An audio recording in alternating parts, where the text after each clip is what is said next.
हाँ जी, नमस्कार। स्वागत है आप सबका सनराइज एकेडमी के प्लेटफॉर्म पर। कैसे हो? उम्मीद है कि आप अच्छे होंगे और आपकी तैयारी भी अच्छी चल रही होगी। तो अपन आर्थिक समीक्षा पढ़ रहे थे और उसमें है वो अपन आज है वो 5वां चैप्टर शुरू करेंगे। 4 तक अपने कंप्लीट कर लिए हैं और आज जो शुरू करेंगे वो है आधारभूत संरचना का विकास। यानी कि आधारभूत संरचना, पहले तो देखें कि आधारभूत संरचना क्या होती है। तो किसी भी देश के विकास के लिए या देश की तरक्की के लिए जो बुनियादी ढांचा है उनका विकास होना ज़रूरी है। और इसमें क्या क्या आता है, तो जैसे कि बिजली, पानी, सड़क। क्योंकि किसी भी उद्योगिक विकास के लिए या देश की अर्थव्यवस्था की रीढ़ की हड्डी होती है ये जो आधारभूत संरचना होती है ये।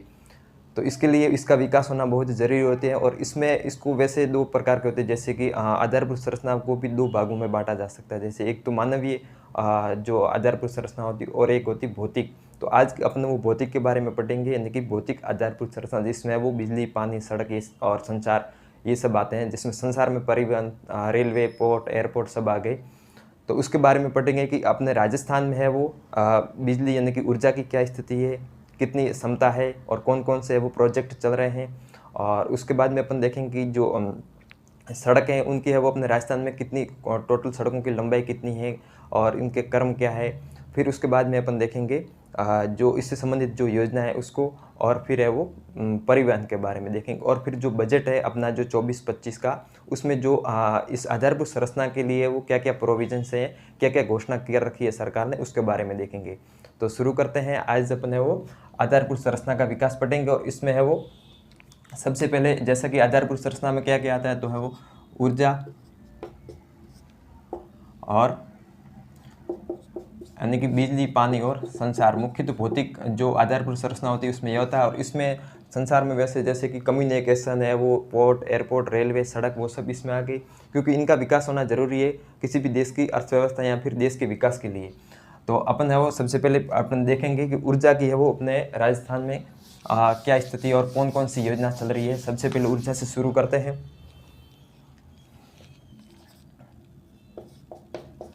ऊर्जा, सबसे पहले तो जो इम्पोर्टेंट फैक्ट है इसमें डाटा है उसको आपको याद रखना है, ज़रूरी है। क्योंकि जो प्रीलिम्स में क्वेश्चन पूछा जाता है वो फैक्ट डाटा से ही पूछे जाते हैं। तो सबसे पहले देखेंगे अपने राजस्थान में कुल जो ऊर्जा है इसकी अधिष्ठापित है वो क्षमता कितनी है। अधिष्ठापित ऊर्जा क्षमता, अधिष्ठापित ऊर्जा है वो टोटल राजस्थान में मार्च 2024 तक की बात करें तो वो है वो कितनी है। तो अधिष्ठापित ऊर्जा है वो अपने बात करें तो वो कितनी है, 24,783.67 मेगावाट। इतनी है वो राजस्थान में अधिष्ठापित ऊर्जा है। ये जो डाटा है ये इम्पोर्टेंट है, इसको जरूर याद रखें। 24,783.67 मेगावाट जो कि अपने राजस्थान में क्या है, अधिष्ठापित ऊर्जा क्षमता है। और सबसे ज़्यादा है वो क्षमता यानी कि विकास की क्षमता किस में जो दर्ज की गई, तो वो बात करें तो तापीय ऊर्जा में सबसे ज़्यादा है वो अधिष्ठापित ऊर्जा की है वो यानी कि विकास तापीय ऊर्जा। तो ये जो डाटा है ये जरूर ध्यान रखें। 24,783.67 मेगावाट अपने राजस्थान में कुल अधिष्ठापित ऊर्जा है। और इसमें भी जैसे सौर ऊर्जा का भी योगदान है, पवन ऊर्जा का, बायोमास, तीनों का योगदान है, उसको भी अपन देखेंगे। और जैसे कि जो पुंगल है बीकानेर में और जो गुरा बीकानेर में, इसमें वो लिग्नाइट आधारित और सौर ऊर्जा संयंत्र स्थापित किए गए, तो उसको भी देख लेते हैं। पुंगल बीकानेर,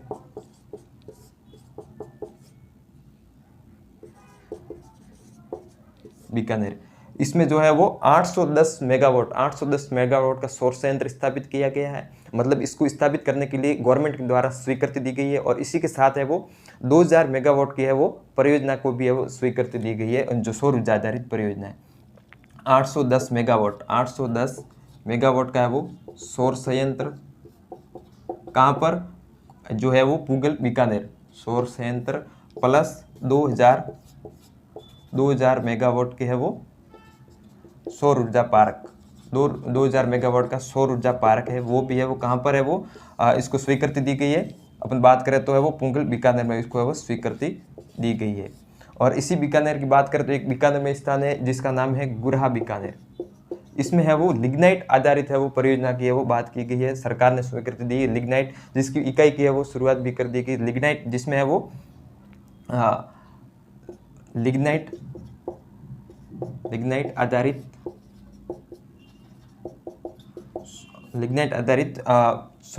विद्युत परियोजना, लिग्नाइट आधारित विद्युत परियोजना।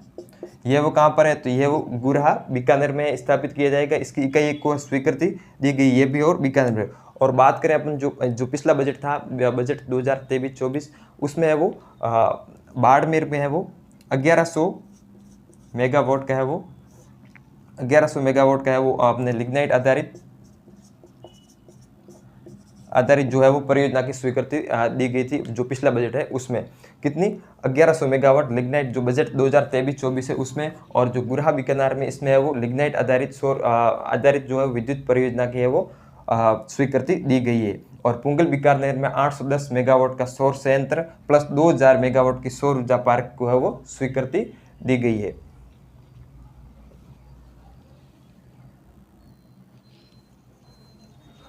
और जो ये इसकी क्षमता की बात करें तो जो इसकी क्षमता है वो कितनी है, गुरहा बीकानेर में जो लिग्नाइट आधारित विद्युत परियोजना है इसकी है वो 125 मेगावाट। इसको ध्यान रखें, गुरहा बीकानेर में जो 125 मेगावाट और जो 810 मेगावाट है ये है वो पुंगल बीकानेर में।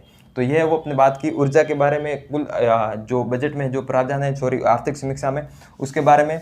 अब अपन देखते हैं कि जो अपने राजस्थान में जो ऊर्जा की खपत और ऊर्जा का जो है वो विकास उसमें है वो उसकी आपने क्या स्थिति है अपने राजस्थान के बारे में देखें तो। और जो है जो ऊर्जा है इसका प्रसारण है वो कितने किलोमीटर, उसके भी है वो इस जो फैक्ट है वो ध्यान रखें। टोटल है वो 44,232 सर्किट है वो किलोमीटर है वो इसका वो ऊर्जा प्रसारण टोटल है। ऊर्जा प्रसारण कितना 44,232 सर्किट किलोमीटर। और अगर अपन बात करें कि जो 2017 से लगाकर 2024 में है वो ऊर्जा की है वो उत्पादन में कितनी वृद्धि हुई है और ऊर्जा के उपभोग में कितनी वृद्धि हुई है, तो ज़्यादा वृद्धि है वो ऊर्जा के उपभोग में हुई है उत्पादन की तुलना में। बात करें उत्पादन यानी कि उत्पादन में है वो कितनी वृद्धि हुई है, ऊर्जा के उत्पादन की बात करें तो वो कितने प्रतिशत, तो वो है वो 61.86% है वो जो है वो उत्पादन में वृद्धि हुई है ऊर्जा के। और है वो उपभोग या फिर खपत, उपभोग में कितनी वृद्धि हुई है, उपभोग की बात करें तो उसमें वो 64.48 है। जहाँ तक मैं याद कर रहा हूँ पॉइंट में यहाँ पर कुछ शायद यही है इतना है, तो 64 ये तो फिक्स है 64 और 61। तो ज़्यादा उत्पादन में वृद्धि हुई है या उपभोग में, तो जो है वो उपभोग में है वो खपत में ज़्यादा वृद्धि हुई है तुलना में उत्पादन की तुलना में। उत्पादन की तुलना में ऊर्जा की खपत में है वो ज़्यादा वृद्धि हुई है। उसके बाद अपन बात कर रहे हैं कि अपन जो है वो इसकी समझ में जो अपने विद्युत जो वितरण इसके बारे में या फिर ऊर्जा वितरण के बारे में बात करते हैं। विद्युत या फिर ऊर्जा वितरण या फिर विद्युत वितरण प्रणाली या फिर यूँ कह सकते हैं ऊर्जा की वितरण प्रणाली। इसके तहत अपन देखेंगे कि कितनी है वो जैसे कि टोटल है वो 43,965 लगभग इतने गांवों को है वो विद्युतीकृत किया जा चुका है अपनी आर्थिक समीक्षा के अनुसार। 43,000 जो इसमें जो फैक्ट ज़्यादा है वो फैक्ट को ही ध्यान रखना है। 43,965 जो गांव है उनको है वो विद्युतीकृत किया जा चुका है। और बात करें टोटल है वो कितने कृषि कनेक्शन दिए गए, तो 1,24,000 प्लस है वो टोटल है वो कृषि कनेक्शन है वो किसानों को दिए गए। तो ये जो डाटा है इसको ध्यान रखें 44,965। इसके बाद अपन देखते हैं कि जो अक्षय ऊर्जा है अपने राजस्थान में उसकी है वो क्या स्थिति है अक्षय ऊर्जा। लेकिन इससे जो संबंधित उसको योजना भी देख लेते हैं साथ में, जैसे कि है वो PM कुसुम योजना, प्रधानमंत्री किसान सुरक्षा और उत्थान महाअभियान, इसका वो पूरा नाम है PM कुसुम योजना का। और इसके है वो 3 घटक है, कुसुम घटक 1 या फिर A, घटक B और घटक C। जो इस कुसुम घटक A है उसमें है वो 0.5 से 2 मेगावाट तक जो सौर संयंत्र है उसको स्थापित करना, सौर संयंत्र या फिर जो सोलर पंप है उसको सौरकृत करना, सौर संयंत्र की स्थापना। और जो इसका जो घटक B है उसमें है वो 7.5 जो हॉर्स पावर है, हॉर्स पावर उस 7.5 हॉर्स पावर की जो सोलर पंप है उसका वो लक्ष्य रखा गया। टोटल 12,500 सोलर पंप को वो सौर कृत करने का लक्ष्य रखा गया है, जिसकी वो क्षमता कितनी है 7.5 हॉर्स पावर। और जो सोलर पंप की संख्या बताया तो लक्ष्य कितना है, तो 12,500 सोलर पंप है जो उनको है वो सौर कृत किया जाएगा इस जो योजना के तहत। और जो इसका घटक सी है, इसके अंतर्गत है वो टोटल अपन बात करते हैं इसके एक स्काई पोर्टल नाम से है वो एक पोर्टल शुरू किया गया है, SKY स्काई, यानी कि सोलर कृषि आजीविका योजना, स्काई पोर्टल की है वो शुरुआत की गई। इसके घटक है वो जो कुसुम योजना का घटक सी है इसके तहत। और बात करें अपन जो ये कुसुम योजना के घटक के तहत, इसमें है वो सौर ऊर्जा आधारित है वो जो सौर ऊर्जा आधारित है वो जो पंप है सोलर पंप उसको बढ़ावा दिया जाता है, ताकि है वो जो नवीनीकरण ऊर्जा है उसको बढ़ावा दिया जा सके। और इसमें है वो जो 33 या 11 के भी जो सब स्टेशन होते हैं या फिर जो GSS होते हैं उसकी जो परिधि है 5 किलोमीटर की परिधि, कितनी 5 किलोमीटर की परिधि में किसानों की बंजर जो भूमि है, बंजर भूमि में वो सौर संयंत्र स्थापित किए जाएंगे। किस योजना के तहत, तो PM कुसुम योजना, जिसका फुल फॉर्म है प्रधानमंत्री किसान ऊर्जा सुरक्षा और उत्थान महाअभियान। और इसमें जो 3 घटक है, जिसमें 0.52 मेगावाट सौर संयंत्र की स्थापना करना, जिसकी घटक बी के तहत 7.5 हॉर्स पावर की जो सोलर पंप होते हैं उसको है वो सौर कृत करना, और इसका लक्ष्य रखा गया 12,500 सोलर पंप।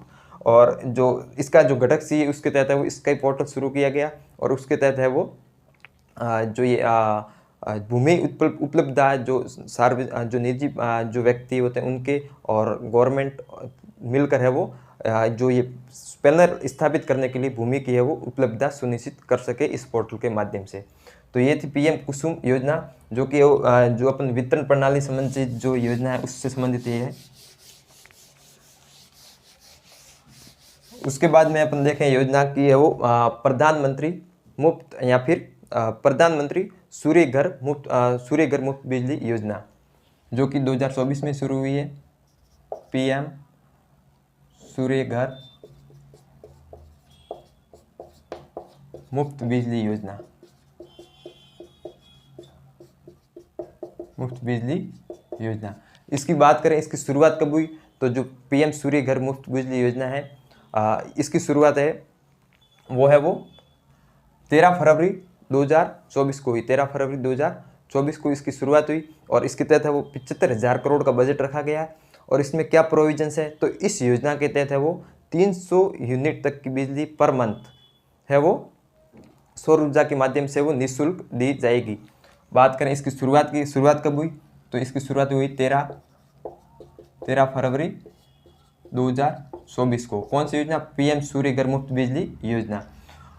इसकी शुरुआत है वो 13 फरवरी 2024 हुई। टोटल इसमें बजट कितना है, तो 75,000 करोड़ 75,000 करोड़ का बजट है। और इसकी बात करें इसकी विशेषता की, तो इसमें है वो 300 unit per month 300 unit per month 300 unit per month है वो मुफ्त बिजली है वो दी जाएगी। और इसके लिए है वो निःशुल्क बिजली सौर ऊर्जा के माध्यम से। और इसके तहत है वो 1 करोड़ घरों को चयन किया गया है, और उस पर है वो उनके जो रूफ या छत पर है वो सोलर पैनल स्थापित किए जाएंगे, और उसके माध्यम से 300 यूनिट पर मंथ है वो बिजली है वो फ्री दी जाती है। अपन बात करें राजस्थान की क्या इसमें स्थिति है, तो राजस्थान ने है वो 5 लाख का है वो टारगेट रखा है। 5 लाख परिवारों को है वो 300 यूनिट पर मंथ है वो 5 लाख परिवारों के घर पर सोलर पैनल स्थापित किए जाएंगे, जिससे वो जो 300 यूनिट पर मंथ की जो है वो इसमें जो विशेषता है उसको पूरा किया जाएगा। कितना लक्ष्य रखा गया, 5 लाख घरों पर है वो सौर ऊर्जा के माध्यम से है वो 300 यूनिट पर मंथ बिजली मुफ्त दी जाएगी इस योजना के PM सूर्य घर मुफ्त बिजली योजना। और इसमें जो अनुदान की बात करें तो जो है 3 किलोवाट से ज़्यादा है वो ऊर्जा या 3 किलोवाट या इससे ज़्यादा ऊर्जा की स्थापित करें तो उसमें वो 78,000 रुपये का है वो अनुदान या सब्सिडी भी दी जाती है इस योजना के तहत, PM सूर्य घर मुफ्त बिजली योजना। उसके बाद अपन देखें अगली योजना के बारे में, तो इससे जो अगली योजना है वो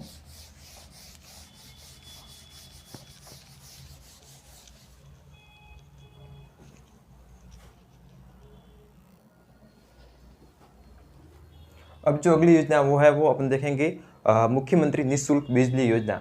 इससे पहले जो योजना थी मुख्यमंत्री किसान मित्र योजना, उसको है वो अब इसमें इंक्लूडिंग कर दिया गया है। तो उस योजना के क्या नाम है? मुख्यमंत्री निःशुल्क ऊर्जा योजना।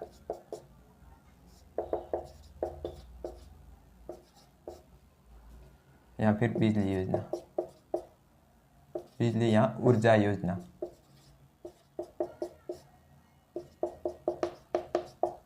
मुख्यमंत्री निःशुल्क बिजली या ऊर्जा योजना, जो इसके तहत जो पहले योजना चल रही थी, या वो किसान मित्र ऊर्जा योजना, जो उसके तहत क्या होता था, मतलब 1000 रुपये पर मंथ है वो कृषि उपभोग के लिए है वो किसानों को है वो अनुदान दिया जाता था। अब उसको इसमें शामिल कर दिया गया है।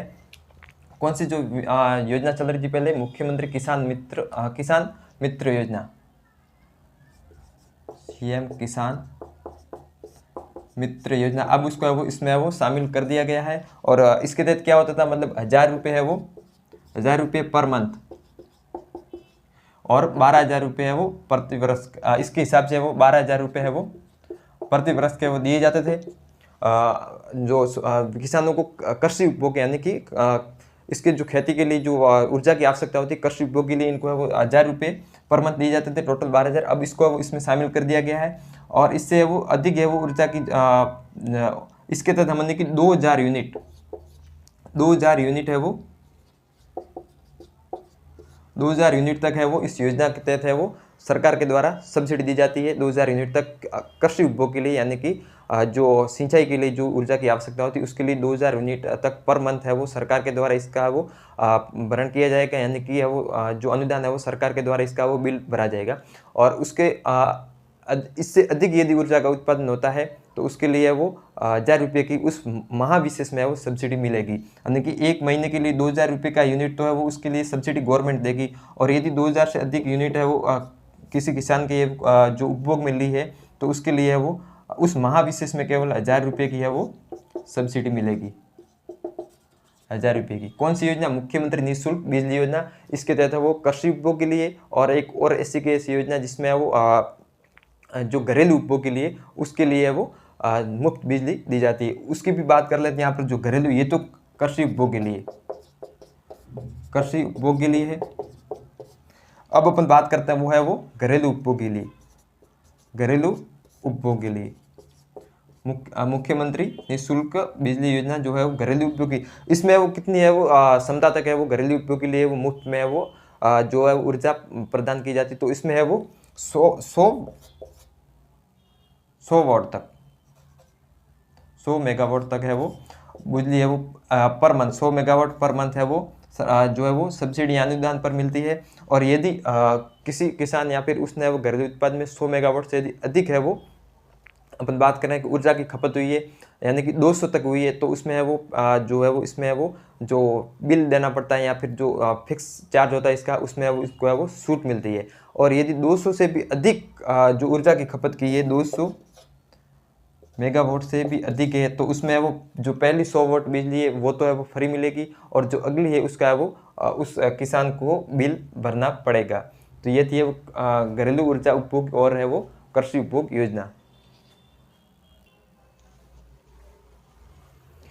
अब अपन आगे देखें, यहाँ पर ये जो ऊर्जा है, यहाँ पर बिजली, केवल ऊर्जा नहीं है, बिजली है, यानी कि मुख्यमंत्री निःशुल्क बिजली योजना। इसमें है वो जो सीएम किसान मित्र ऊर्जा योजना उसको इसमें शामिल कर दिया गया है। और इसके तहत है वो 2000 यूनिट है वो कृषि उपभोग के लिए जो है वो किसानों को है वो सब्सिडी या फिर है वो जो बिल है वो सरकार द्वारा पे किया जाता है पर मंथ 2000, ठीक है। और उससे अधिक है तो उस महाविशेष में 1000 की सब्सिडी मिलती है। और इसी के तहत ये तो कृषि उपभोग के लिए, और घरेलू उपभोग के लिए है वो जो मुख्यमंत्री निःशुल्क बिजली योजना घरेलू उपभोग के लिए, उसमें 100 मेगावाट में 100 यूनिट तक है वो 100 यूनिट तक है वो सरकार के द्वारा वो सब्सिडी मिलेगी, यानी कि उसका बिल पे सरकार के द्वारा किया जाएगा, किसानों को मुफ्त मिलेगा।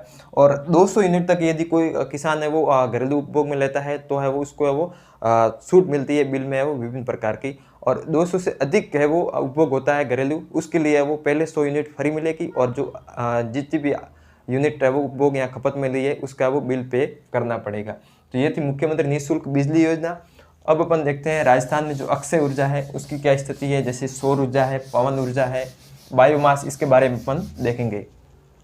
तो सबसे पहले अपन देखते हैं सौर ऊर्जा के बारे में। सौर ऊर्जा राजस्थान में है वो, जैसे कि जो सौर दिवस है वो उनकी संख्या अधिक है, लगभग 325 दिन है वो सूर्य है वो चमकता रहता है, यानी कि सूर्य को प्राप्त है वो सूर्य से ऊर्जा है वो मिलती रहती है।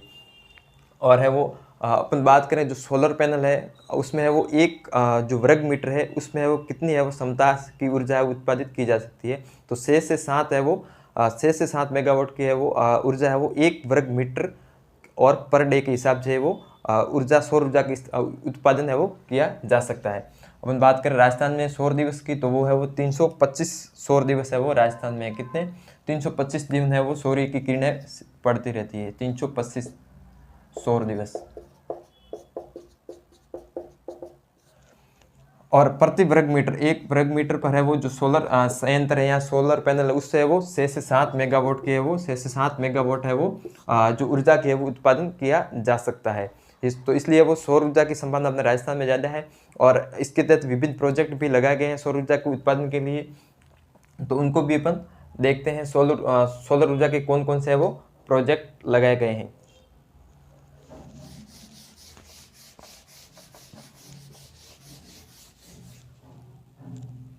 इसके तहत अपन देखेंगे जो सोलर पार्क है या फिर जो सोलर संयंत्र है। सबसे पहले सोलर अपन कहते हैं सोलर परियोजना या सौर परियोजना।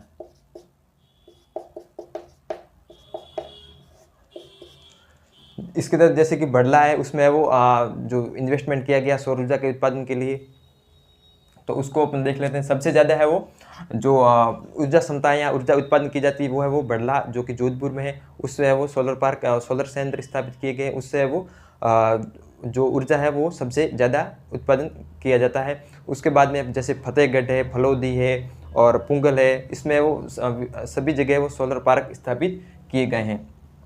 तो सबसे पहले वो अपन देखेंगे बड़ला। यहाँ पर मैं जो ऊर्जा क्षमता या ऊर्जा उत्पन्न करने की क्षमता उसको क्रम वाइज ही लिख रहा हूँ, यानी कि सबसे ज़्यादा है वो, क्योंकि क्वेश्चन ऐसा भी आ सकता है ऑप्शन में ऐसे लिखे होंगे कि सबसे ज़्यादा इसको आरोही क्रम या अवरोही क्रम में जमाइए, यानी कि सबसे ज़्यादा ऊर्जा क्षमता किस में होती है, इसको आरोही क्रम अवरोही क्रम में लिखिए। तो इसको भी अपन को ध्यान रखना है, ऊर्जा क्षमता की भी ध्यान रखना है और साथ में जो है इसका क्रम उसको भी ध्यान रखना है। तो सबसे पहले जो है वो बड़ला सोलर पार्क, और उसके बाद है वो फतेहगढ़, और उसके बाद है वो बड़ला फतेहगढ़, फिर है वो पुंगल, उसके बाद है वो नौक, और उसके बाद है वो फलोदी पोखरण। फलोदी पोखरण ये है वो, इसमें है वो सोलर पार्क स्थापित किए गए, यानी कि सौर संयंत्र स्थापित किए गए। इनकी बात करें इनकी क्षमता कितनी, तो 2245 मेगावाट, और इसको है वो 4 चरणों में इसको स्थापित किया गया, 4 चरणों में, जिसका जो चौथा चरण है वो है वो अडानी ग्रुप के द्वारा। इसमें है वो जो सौर है वो उत्पादन सौर ऊर्जा उत्पादित की जाती है। टोटल है वो 2245 मेगावाट, और इससे कम है इसका कितना, तो 1500 मेगावाट। 1500 मेगावाट का जो संयंत्र वो फतेहगढ़ है वो उसमें लगा हुआ, और ये भी है वो अडानी रिन्यूएबल एनर्जी के द्वारा है वो इसमें निवेश किया गया है, अडानी ग्रुप। ठीक है, उसके बाद है वो जो पुंगल है, इसमें वो 1450 मेगावाट, 1450 मेगावाट का है वो सोलर पे संयंत्र स्थापित किए गए पुंगल में। और इसका है वो जो अपने राजस्थान की जो ऊर्जा जो एजेंसी है उसके द्वारा इसमें वो निवेश किया गया है 1450 मेगावाट। और इस नोक की बात करें तो इसमें है वो नोक जैसलमेर, इसकी बात करें तो इसमें है वो 925 मेगावाट। और जो ये फलोदी पोखरण है इसमें वो 750 मेगावाट का जो है वो प्रोजेक्ट इसमें फलोदी पोखरण में लगा हुआ है। तो इसका जो क्रम ध्यान रखें, सबसे पहले बड़ला, फतेहगढ़, पुंगल, नौक और फलोदी पोखरण। तो इस क्रम भी पूछ सकता है। और वो जो इसके द्वारा इसमें निवेश कौन सी संस्थाएं किस एजेंसी ने किया है तो उसका भी ध्यान रखना है, जैसे कि बड़ला और जो फतेहगढ़ इसमें अडानी पावर के द्वारा, और जो पुंगल और नौक है इसमें जो राजस्थान सोलर डेवलपमेंट जो कंपनी कॉरपोरेशन है उसके द्वारा सोलर पार्क डेवलपमेंट, यानी कि Rajasthan solar park development corporation RSDL, और ये भी RSDL, और ये है वो सूरज SURJ, सूरज, यानी कि सोलर ऊर्जा ऑफ राजस्थान, इसके द्वारा इसमें वो फलोदी पोखरण में वो 750 मेगावाट का है वो संयंत्र स्थापित किया गया है। तो इसका वो क्रम भी आपको जरूरी ध्यान में रखना है। और ये जो क्रम के साथ है उसकी क्षमता को भी ध्यान में रखना है।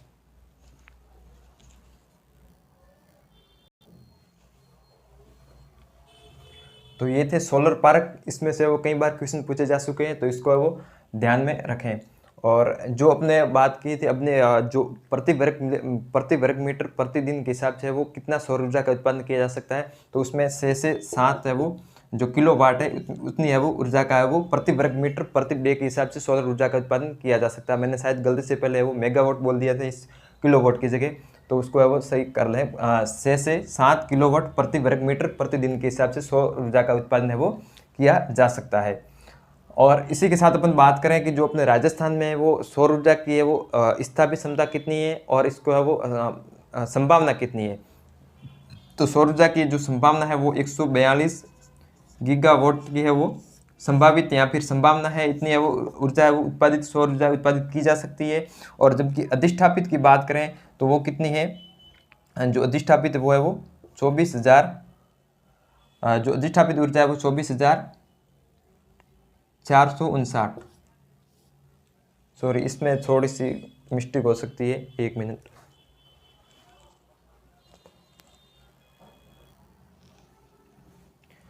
सॉरी, ये 24,783.67, ये तो टोटल कुल ऊर्जा की अधिष्ठापित क्षमता जिसको अपने शुरुआत में देख लिया।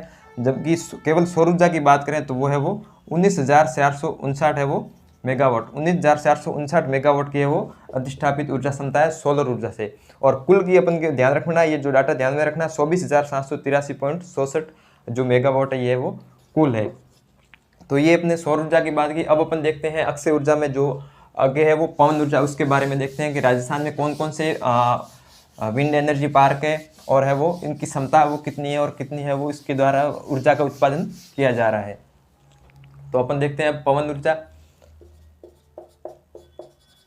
पवन ऊर्जा इसके बारे में देखें तो जैसे कि आपने भारत सरकार की गवर्नमेंट ऑफ इंडिया का नवीन एवं नवीनीकरणीय ऊर्जा मंत्रालय, इसका है वो एक संस्था है जो उसके अध्ययन के अनुसार ये पाया गया कि जो राजस्थान में है वो 150 मीटर की ऊंचाई पर है वो 284 मेगावाट तक की है वो पवन ऊर्जा या फिर मेगावाट की है वो ऊर्जा उत्पादित की जा सकती है।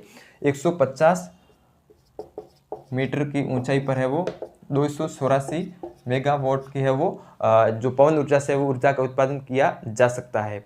और अपन बात करें कि राजस्थान में है वो पवन ऊर्जा की जो अधिष्ठापित ऊर्जा है, यहाँ पवन ऊर्जा का उत्पादन कितना हो रहा है आर्थिक समीक्षा के अनुसार, तो बात करें तो उसका है वो जो जैसा कि अपने देखा था कि जो सोलर ऊर्जा के जो 24,000 तो टोटल है 19,459 मेगावाट है। उसी प्रकार पवन ऊर्जा की बात करें तो इसमें है वो 5,209 या फिर 5209 है वो मेगावाट, 5,209 मेगावाट की है वो क्षमता है वो पवन ऊर्जा से वो ऊर्जा उत्पादन की जाती है। लेकिन दूसरा नंबर सौर ऊर्जा के बाद में वो पवन ऊर्जा का आता है। टोटल कितना, इस फैक्ट को ध्यान रखें क्योंकि ऑप्शन में और एमसीक्यू में ऐसा ही पूछा जाता है कि वो पवन ऊर्जा की क्षमता की है वो अधिष्ठापित ऊर्जा क्षमता कितनी है, तो ध्यान रखना 5209 या फिर कैसे भी याद कर सकते हो आप 5,209 मेगावाट। और उसके बाद अपन देखें कि जो पवन ऊर्जा के पार्क की बात करें, जो विंड एनर्जी पार्क उसकी बात करें तो वो है वो टोटल कुल 6 पार्क है, जिसमें है वो सबसे है वो जो पहला है वो अमर सागर विंड एनर्जी पार्क है वो जैसलमेर। और आपने बात करें देवगढ़, जो दूसरा देवगढ़, ये कहाँ पर है, देवगढ़ प्रतापगढ़ में है जो पवन ऊर्जा पार्क है देवगढ़ प्रतापगढ़। और इसके साथ है वो फलोदी जोधपुर, यानी फलोदी अब तो जिला बना गया अलग से फलोदी। और बड़ा बाग कहाँ पर है, बड़ा बाग जो पवन ऊर्जा पार्क है वो जैसलमेर में है, जैसलमेर में। और है वो ये है वो पहला निजी है, कौन सा है, निजी है, कौन सा, बड़ा बाग, ठीक है ध्यान रखना। बड़ा बाग जो सोलर पार्क है वो जैसलमेर में है और ये राज्य का पहला निजी है वो पवन ऊर्जा पार्क है या विंड एनर्जी पार्क है। उसके बाद बात करें तो सोडा बांधन, ये भी है वो जैसलमेर में है पवन ऊर्जा पार्क।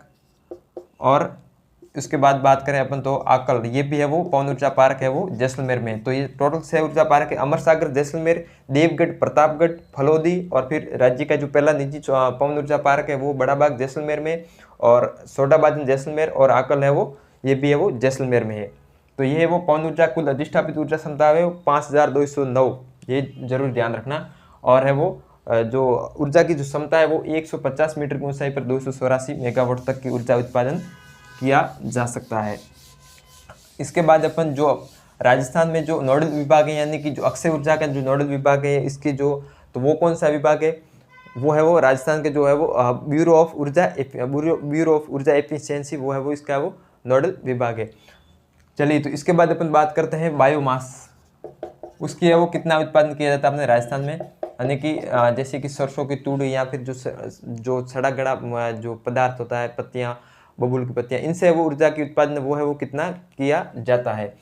तो 128 मेगावाट, ये जरूर ध्यान रखें, 128 मेगावाट है वो बायोमास ऊर्जा वो राजस्थान में अधिष्ठापित ऊर्जा क्षमता है, या फिर इतनी है वो ऊर्जा की उत्पादन किया जाता है बायोमास से 128 मेगावाट, ये होगी बायोमास। और उसके बाद अपन बात करें जो इसमें जो है वो टोटल कितने बायोमास संयंत्र है, तो 14 संयंत्र है वो बायोमास संयंत्र है वो राजस्थान में स्थापित किए जा चुके हैं, और इसकी जो क्षमता है वो 128 मेगावाट है। तो सबसे ज़्यादा सोलर ऊर्जा, फिर पवन ऊर्जा, और फिर है वो जो अक्षय ऊर्जा में है वो बायोमास एनर्जी, इसका है वो ऊर्जा उत्पादन में योगदान है। अब इसके बाद में अपन बात कर रहे हैं जो अपने आधारभूत संरचना में है वो जो सड़कों की राजस्थान में क्या स्थिति है उसके बारे में, यानी कि सड़क, और फिर है वो देखेंगे अपन परिवहन। तो अपन देखते हैं जो सड़कों की है वो ग्रामीण सड़कें टोटल कितनी हैं और इसका जो क्रम है वो क्या है। तो इसमें वो जरूर ध्यान रखना, फैक्ट जरूर याद रखना है। बात करें अपनी टोटल ग्रामीण सड़कें कितनी हैं, ग्रामीण सड़कें वो कितनी है, तो वो है वो 3,01,465 3,01,000 एक मिनट,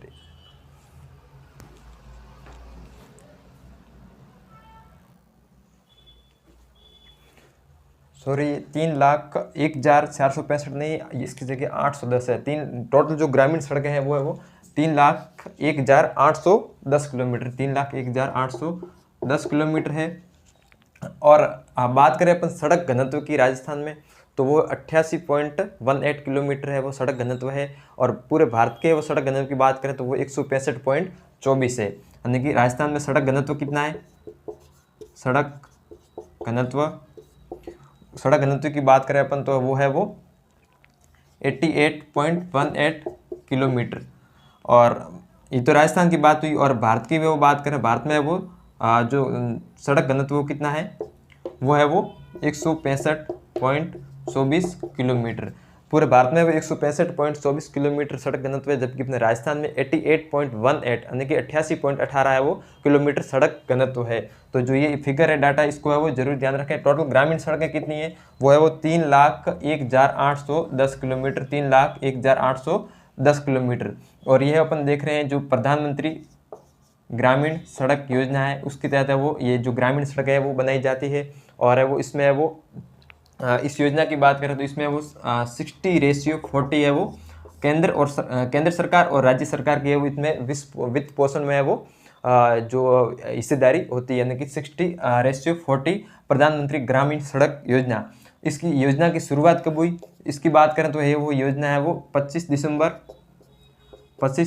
है वो 25 दिसंबर 2000 से इस योजना की शुरुआत हुई। और इसमें वो जो सड़क निर्माण का कार्य किया जाता है वो मैदानी क्षेत्रों में 500 लोग आबादी मतलब, और जो पहाड़ी क्षेत्र में उसमें वो 250 जो है वो जनसंख्या की जो है वो इसमें है वो क्राइटेरिया रखा गया है। मैदानी क्षेत्रों के लिए घनत्व है वो 500, और है वो जो है वो जनसंख्या 500, और है वो पहाड़ी इलाकों के लिए है वो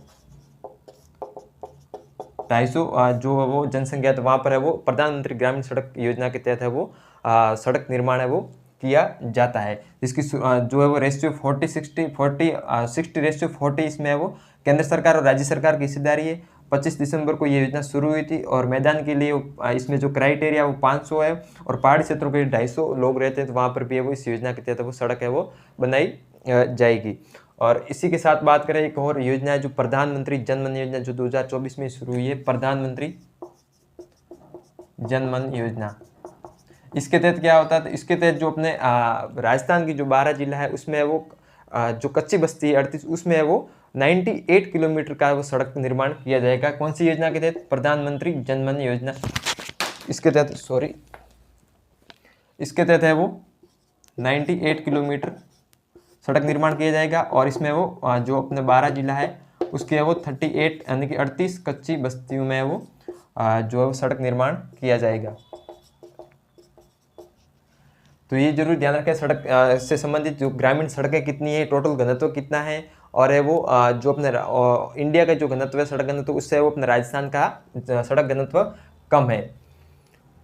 इसके बाद अपन बात करें जो सड़क के जो प्रोजेक्ट यानी कि सड़क विकास के जो प्रोजेक्ट चल रहे हैं जिसमें वो वित्त पोषण है वो संस्थाओं, विभिन्न संस्थाओं के द्वारा की जाती, तो उसको भी ध्यान रखना है कि कौन कौन सी संस्था है जो अपने राजस्थान में राज्य राजमार्ग विकास परियोजना जो चल रही है या फिर जो निवेश कार्यक्रम जो उसमें वो वित्त पोषण करते हैं। तो ध्यान रखें कि जो राजस्थान राज्य राजमार्ग विकास परियोजना और है वो उसमें वो कौन है वो वित्त पोषण या किस बैंक की सहायता से उसमें है वो वित्त पोषित होती है वो योजना? राजस्थान राज्य राजमार्ग निवेश कार्यक्रम, निवेश कार्यक्रम। और एक है वो इसमें वो इसके वो 3 जो है वो फेज या 3 ट्रेस है। और एक जो दूसरी है वो राजस्थान राज्य राजमार्ग, राजस्थान राज्य राजमार्ग विकास परियोजना, विकास परियोजना। इन दोनों में है वो जो फंडिंग है वो अलग अलग वो संस्थाएं करती है, तो इसको जरूर ध्यान रखें, इसमें वो कंफ्यूज नहीं होना है। जो राजस्थान राज्य राजमार्ग निवेश कार्यक्रम है इसमें वो एशियन डेवलपमेंट बैंक के द्वारा है वो जो है वो वित्त पोषण किया जाता है। जबकि जो विकास परियोजना है विकास, तो विकास से ध्यान रखें, व से WB यानी कि वर्ल्ड बैंक यानी कि विश्व बैंक, वर्ल्ड बैंक है वो, इसमें वो जो है वो जो राजस्थान राज्य राजमार्ग विकास परियोजना में जो है वो वित्त पोषण वर्ल्ड बैंक के द्वारा किया जाता है। जबकि राजस्थान राज्य राजमार्ग निवेश कार्यक्रम उसमें वो एशियन डेवलपमेंट बैंक के द्वारा किया जाता है। तो इसमें वो कंफ्यूज नहीं होना, ध्यान रखना है। जैसे कि आप कैसे भी याद रख सकते हो, जैसे व से W, तो ऐसे याद रख सकते हो। विकास परियोजना में विश्व बैंक यानी वर्ल्ड बैंक, और जो राजस्थान राज्य राजमार्ग निवेश कार्यक्रम है उसमें वो एशियन डेवलपमेंट बैंक के द्वारा वित्त पोषण किया जाता है। तो ये थी सड़क परिवहन, सड़क के बारे में जो महत्वपूर्ण योजना और अपने राजस्थान में जो सड़कों की है वो क्या स्थिति है उसके बारे में। और इसी के साथ ये भी देख लें कि अपने जो राजस्थान में है वो ज़्यादा लंबाई किसकी, ग्रामीण सड़कें ज़्यादा है लंबाई में या फिर जो शहरी सड़कें या फिर जिला सड़कें, उसका भी क्रम जरूर ध्यान में रखना। तो सबसे ज़्यादा है वो अपन बात करें सीरीज या क्रम की, तो सबसे ज़्यादा वो ग्रामीण सड़कें लंबी है, यानी कि ग्रामीण सड़कों की लंबाई ज़्यादा है, ग्रामीण सड़कें या ग्रामीण सड़क। उसके बाद है वो अपने वो अतिरिक्त जिला सड़कें, अतिरिक्त जिला सड़कें आएगी। फिर है वो मुख्य जिला सड़कें, मुख्य जिला सड़कें। और उसके बाद है वो राज्य राजमार्ग, राज्य राजमार्ग। ये लंबाई का जो है वो घटता हुआ क्रम अपन देख रहे हैं, राज्य राजमार्ग। और उसके है वो बाद है वो राष्ट्रीय राजमार्ग, राष्ट्रीय राजमार्ग। इसको जरूर ध्यान रखें, यानी कि लंबाई में ग्रामीण सड़कों की लंबाई सबसे ज़्यादा है। फिर है वो राजस्थान में अतिरिक्त जिला सड़कें, फिर मुख्य जिला सड़कें, फिर राज्य राजमार्ग, और फिर है वो राष्ट्रीय राजमार्ग। इनकी है वो लंबाई का ये वो घटता क्रम है, इसको भी जरूर ध्यान में रखें। अब अपन देखते हैं कि जो परिवहन है उसके बारे में कौन कौन सी योजना है वो उसको बारे में देखते हैं, यानी कि राजस्थान में परिवहन।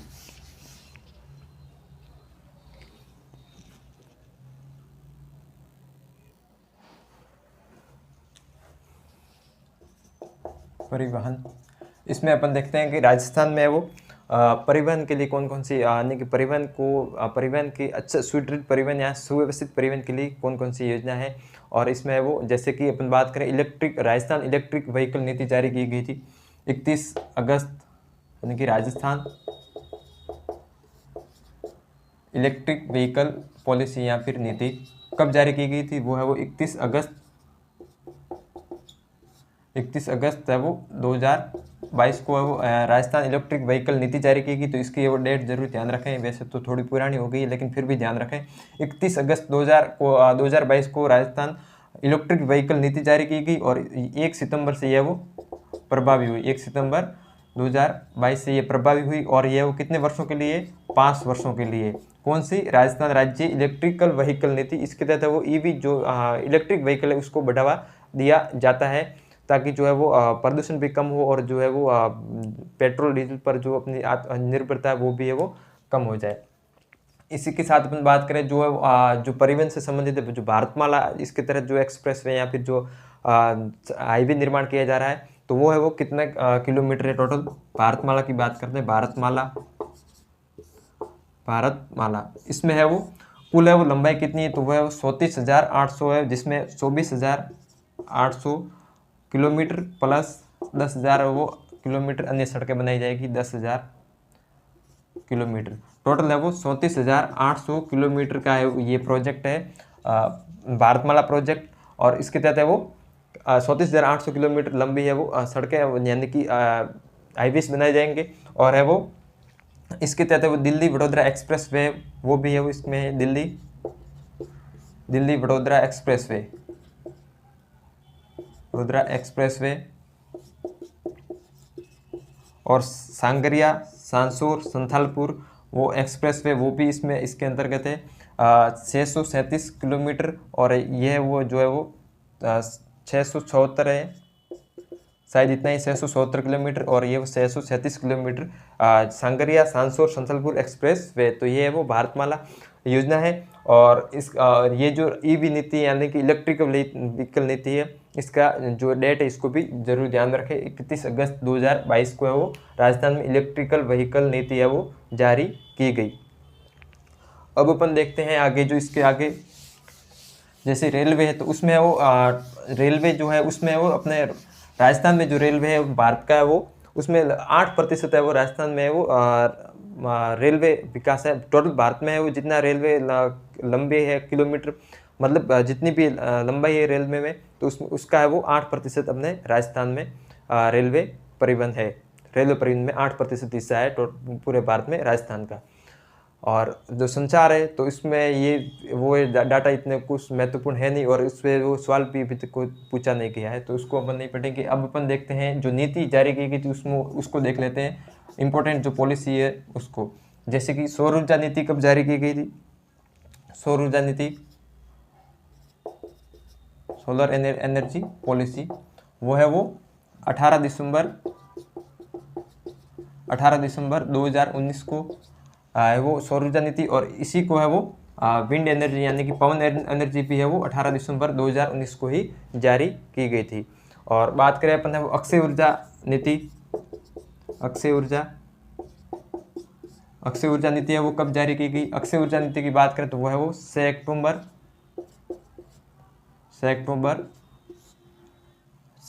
2023। और इसके साथ अपन बात करें जो हाइड्रोजन नीति है, हाइड्रोजन नीति वो है वो 29 सितंबर 2023 को है वो जारी की गई हाइड्रोजन नीति। और बायोमास पॉलिसी, बायोमास नीति, ये दोनों है वो 29 सितंबर 2023 को जारी की गई, जबकि अक्षय ऊर्जा नीति है वो 6 अक्टूबर 2023 को। और जो सोलर ऊर्जा नीति है वो, और सोलर ऊर्जा और पवन ऊर्जा नीति है वो 18 दिसंबर 2019 को जारी की गई। और इसी के साथ अपने अभी देखा कि जो राजस्थान में इलेक्ट्रिकल व्हीकल नीति है वो है वो 2022 में है वो उसको है वो जारी किया गया। तो ये थी इम्पोर्टेंट जो नीति और उसकी है वो दिनांक। और इसके बारे में ये भी ध्यान रखें जो सोलर एनर्जी पॉलिसी है 18 दिसंबर 2019 को, उसका जो लक्ष्य है वो 30 गीगावाट का है वो लक्ष्य था। 2024-25 तक है वो 30 गीगावाट ऊर्जा उत्पादन करना सौर ऊर्जा से। और इसके बाद अपन देखते हैं जो राजस्थान राज्य पथ परिवहन निगम है उसकी वो स्थापना कब की गई, RSRTC। तो उसके वो 1 अक्टूबर 1960 को, 1 अक्टूबर 1967, RSRTC 1 अक्टूबर 1967 को है वो 1967 को राजस्थान राज्य पथ परिवहन निगम की है वो स्थापना की गई 1 अक्टूबर 1967 को। अब अपन देखते हैं कि अब इस साल का जो बजट है, बजट 24-25 इसमें है वो आधारभूत संरचना के विकास के लिए क्या क्या प्रोविजन की है, यानी कि घोषणा की है सरकार ने, उसके बारे में देखते हैं। बजट की बात करें तो आधारभूत संरचना के बारे में बजट में है वो जो ऊर्जा की उत्पादन क्षमता है, यानी कि परंपरागत ऊर्जा क्षमता है वो, उसका वो लक्ष्य रखा गया है 22,500 मेगावाट। और जो है वो अक्षय ऊर्जा निगम है, अक्षय ऊर्जा है, उससे वो ऊर्जा उत्पादन की जो लक्ष्य रखा गया वो है 33,600 मेगावाट। यानी कि बजट की बात करें परंपरागत में है वो, परंपरागत ऊर्जा स्रोतों से है वो कितना लक्ष्य रखा गया ऊर्जा उत्पादन करने का, तो 22,500 मेगावाट। और अक्षय ऊर्जा से है वो कितना लक्ष्य रखा गया है ऊर्जा उत्पादन का, तो वो 33,600 मेगावाट।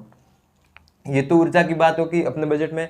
अब अपन देखते हैं कि जो परिवहन या फिर जो सड़क के बारे में उसमें है वो क्या क्या जो घोषणा है वो सरकार ने इस बजट के माध्यम से की है। तो उसको अपन बात करें तो 9 है वो परिवहन या सड़क की बात करें तो 9 है वो ग्रीन फील्ड है वो, अपने राजस्थान में 9 ग्रीन फील्ड है वो, ग्रीन फील्ड एक्सप्रेस वे वो बनाए जाएंगे। एक्सप्रेस वे कितने संख्या कितनी, तो 9, ध्यान रख रहे 9 ग्रीन फील्ड एक्सप्रेस बनाए जाएंगे, जिसकी है वो लंबाई 2700 समथिंग, इसमें आगे कुछ पे 2700 प्लस है वो, इसकी है वो इतने किलोमीटर इसकी है वो लंबाई होगी।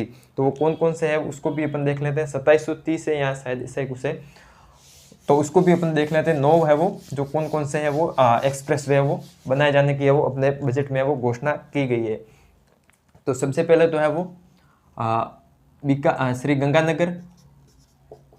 गंगानगर से है वो कोटपुतली, ठीक है। ये एक्सप्रेस वे श्री गंगानगर से कोटपुतली तक है वो अपने बजट के माध्यम से वो सरकार के द्वारा घोषणा कर रखी है।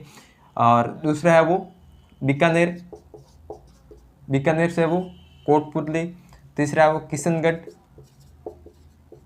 किशनगढ़ अजमेर से है वो कोटपुतली है वो एक्सप्रेस वे वो बनाया जाएगा। और उसके बाद अपन देखें तो फलोदी से है वो फलोदी से जयपुर एक्सप्रेस वे बनाया जाएगा। और फलोदी जयपुर जोधपुर जयपुर पे एक्सप्रेस वे बनाया जाएगा, जोधपुर जयपुर। और उसके बाद में वो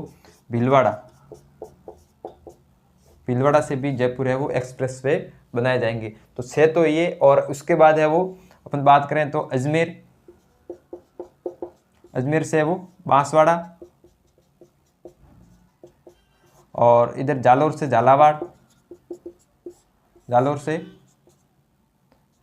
झालावाड़ है वो एक्सप्रेस जो वे बनाया जाएगा। और इधर जो है वो ब्यावर अजमेर से वो ब्यावर तो अलग है अजमेर से, ब्यावर से वो भरतपुर। ये टोटल है वो 9 है वो एक्सप्रेस वे इस बजट के माध्यम से गवर्नमेंट के द्वारा घोषणा कर रखी है कि ये एक्सप्रेस वे बनाए जाएंगे।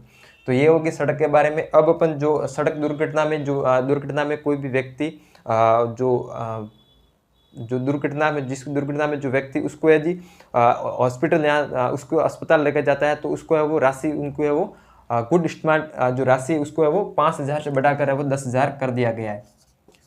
गुड स्मार्टन इसकी जो राशि, यानी कि जो व्यक्ति सड़क दुर्घटना में जो जिसकी दुर्घटना से व्यक्ति जिस व्यक्ति की दुर्घटना में वो है वो घायल हुआ है, तो उसको यदि हॉस्पिटल ले जाने वाला व्यक्ति उसको गुड स्मार्टन कहते हैं। और उसकी जो राशि है वो 5,000 से बढ़ाकर है वो 10,000 कर दी गई है इस बजट के माध्यम से। कितनी राशि, ध्यान रखना 10,000 कर दी गई है। सड़क दुर्घटना में जो घायल व्यक्ति उसको वो हॉस्पिटल पहुंचाने वाले व्यक्ति को है वो गुड स्मार्टन कहते हैं। और उसकी तहत है वो उसकी राशि उसको है वो दी जाने वाली राशि 5,000 से बढ़ाकर 10,000 कर दी गई है। और साथ ही ध्यान रखें कि जो सड़क सुरक्षा पोर्टल है वो 14 फरवरी 2024 को है वो सड़क सुरक्षा पोर्टल है वो की वो स्थापना की गई, यानी कि सड़क सुरक्षा पोर्टल बनाया गया। तो ये थी आज की अपने वो क्लास। इंपॉर्टेंट जो फैक्ट थे इसमें ज़्यादातर फैक्ट है और आर्थिक समीक्षा के वैसे भी ज़्यादातर फैक्ट ही पूछे जाते हैं, या फिर जो योजना होती है तो उसमें से वो कथन के बारे में भी पूछा जा सकता है। तो मैं उम्मीद करता हूँ कि आप क्लास अच्छी लगी होगी। अपने मित्रों भाई बहनों और भी जो तैयारी करें उनके साथ शेयर जरूर करें। और ये अपने 5वां चैप्टर था जो ज़्यादा बड़ा नहीं था, तो आज की क्लास में ये वो कंप्लीट हो गया। अब अपने वो अगली क्लास में नेक्स्ट चैप्टर के साथ है वो मिलेंगे। तब तक के लिए थैंक यू।